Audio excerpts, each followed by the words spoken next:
Brigitte Lahaie, Sud Radio, c'est l'instant Sexy News. Eh bien, Michel Odoul, nous retrouvons Julia Palombe qui nous propose un mois de janvier à sec. Oui, enfin, pour quelqu'un qui est souvent mouillé, c'est surprenant. Justement, je crois que je vais renverser la vapeur. Non, mais parce qu'on est au mois de janvier. Alors, chaque nouveau mois de janvier, c'est toujours la même chose. C'est le défi Dry January, janvier à sec. Je me suis demandé, oui, mais enfin, janvier à sec. Est-ce que ça veut forcément dire chatte sèche ? Pas forcément. Je ne sais pas. Alcool et baise, mythe ou réalité ? Il nous rend moins timides, mais a une fâcheuse tendance à réduire nos performances. C'est quoi ce bordel ? Alors le docteur Gonzague de Larocque, sexologue et addictologue, fait une sortie remarquée sur le sujet. Je le cite, « Le fait de s'attendre à ce que la sexualité s'améliore suffit pour qu'elle s'améliore effectivement. » Ah ben voilà autre chose maintenant, tiens, le pouvoir de la pensée positive qu'il eût cru.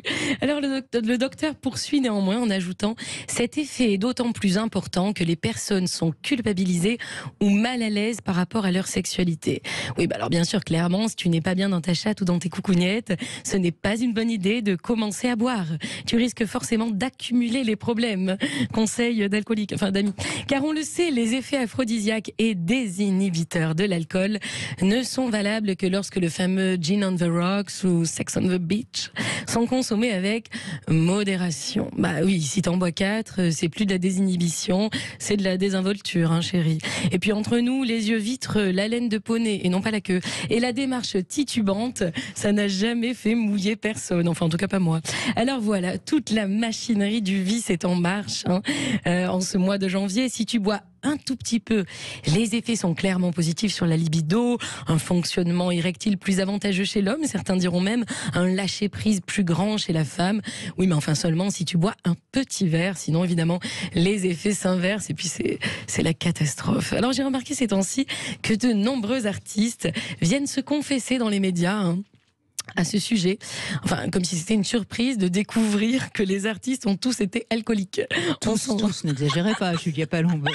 On s'en doutait un petit peu, hein, quand même les chéris. Hein. Bref, on a ainsi Carla Bruni qui déclare « Ce n'est pas que je buvais tous les jours, c'est que je me noyais tous les jours. » Bah, on comprend mieux son interprétation parfaite, c'est vrai, dans son premier album de la chanson « La noyée » écrite par Serge Gainsbourg. Elle avait du vécu.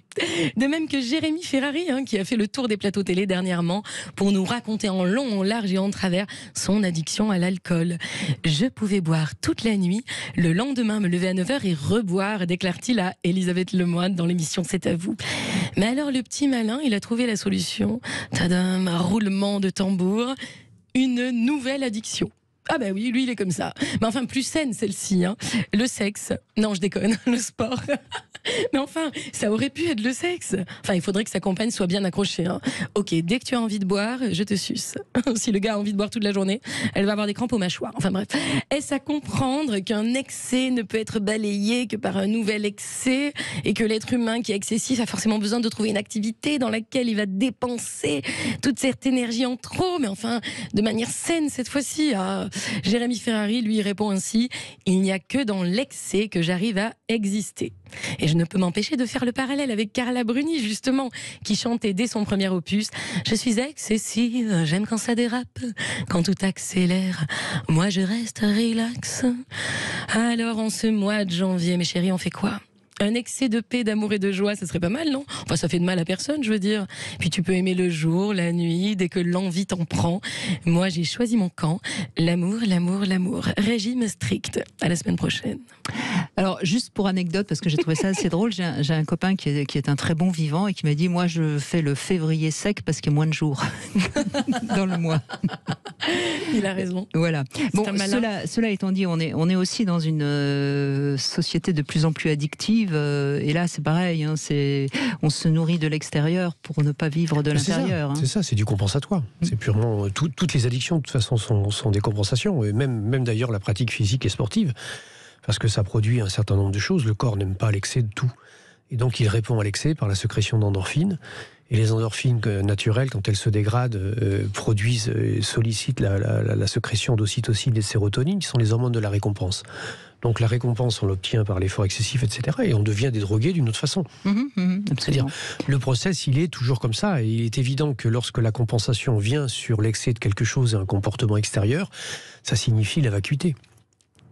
Et la difficulté, parce qu'on ne nous apprend pas à remplir le vide, c'est-à-dire à être capable de reprendre conscience de ce que l'on est, parce que nous sommes dans des cultures qui sont des cultures de nivellement, des cultures d'unicité, dans des cultures d'indifférenciation, donc ça devient difficile et compliqué, et les addictions augmentent, et vont augmenter, au point que même dans le fait ludique et dans le jeu et dans le festif, etc., on en est même là à prendre des substances et même à détourner des petites capsules qui sont destinées à faire de la chantilly ou des choses comme ça, parce que comme ça nous donne l'impression de nous amuser. Absolument, absolument.